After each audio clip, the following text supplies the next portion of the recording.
النهارده كنا بنلعب في الغابة وفجأة لقيت صاحبي عمال يصرخ. أنا ما كنتش عارف إيه اللي حصل، بس هو كان بيجري من راجل شرير.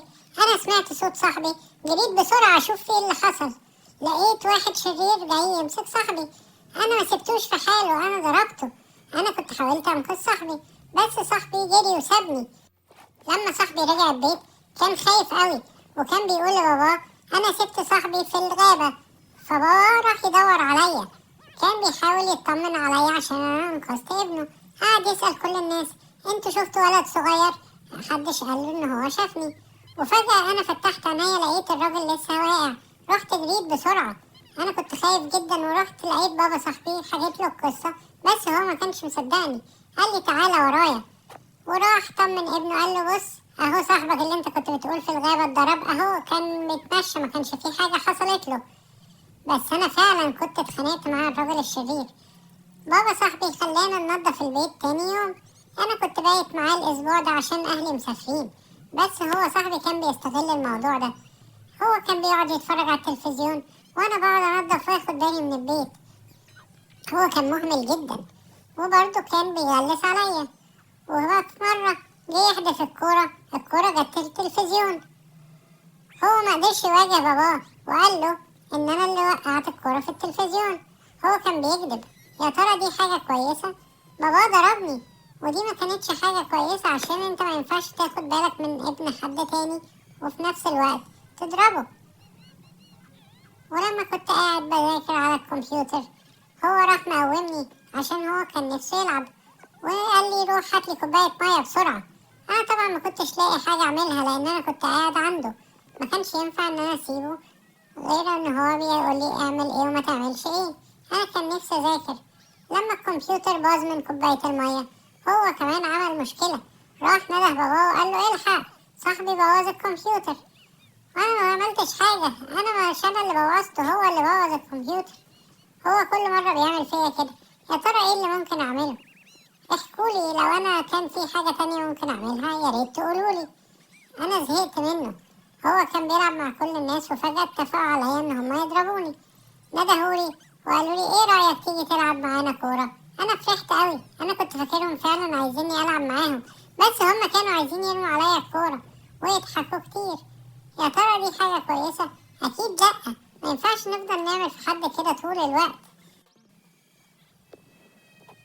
في مرة الكورة راحت بعيد وانا رحت اجيبها، بس في واحدة انقذتني. هي اللي اتعورت مش انا. والراجل اللي كان بيسوق العربية شاف المنظر ده وجري. ما ينفعش نسيب الناس كده طول الوقت بيلوموا فيا وطول الوقت بيطلعوني انا الغلطان. مش انا اللي رميت الكورة. حتى لما جيت ارتاح في السرير شوية قومني من السرير قال لي انا عايز ارتاح في السرير. انا مش عارف اعمل حاجة ومش مصدق نفسي ان مفيش حد بياخد باله مني. تاني يوم قرروا ان هما يروحوا الغابة تاني، مع ان كان فيها راجل شرير، بس انا رحت معاهم الغابة. انا ما عنديش حاجة اعملها. اول ما رحنا الغابة لقينا في ارنب. قعدنا نجري ورا الارنب، كنا بنلعب معاه. وفي الاخر لقينا في حاجة بتلعب في وسط الشجر. احنا افتكرناه الارنب لكن طلع ديب. الديب بيجري ورا كل الحيوانات. اول ما سمع صاحبي لف وقال انا عندي فريسة عايز اكلها. قعد يجري ورا صاحبي لغاية ما صاحبي طلع على الشجرة. ما لقاش غيري قدامه. انا قعدت احاول اجري انا كمان، وصاحبي ما حاولش ينقذني، بالعكس ده قعد يضحك. واول ما جيت طالع معاه على الشجرة راح شايطني تاني عشان اقع عند الديب عشان ياكلني ويسيبه. هو كان فرحان فيا بس هو وقع هو كمان. واول ما الديب جه يعضه بابا ضرب الديب بالسهم. قال له محدش هيموت ابني. هو قال لبابا الحقني ده انا جيت اطلع معاه على الشجرة هو راح رماني. بابا ما صدقش الموضوع. قال ازاي بقى احنا شايلينه في بيتنا وهو مش عارف ياخد باله من ابني؟ احنا مش هنخليه يقعد معانا تاني. وسابوني في وسط الغابة ومشوا.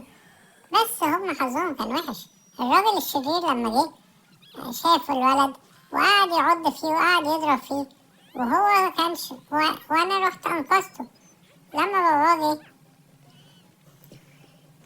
شافني بحاول ادافع عن ابنه، وان احنا الاتنين كنا بنتضرب من الراجل الشرير.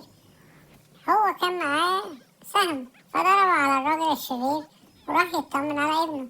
وكانوا هما الاتنين قاعدين مش مطمنين إن أنا معاهم.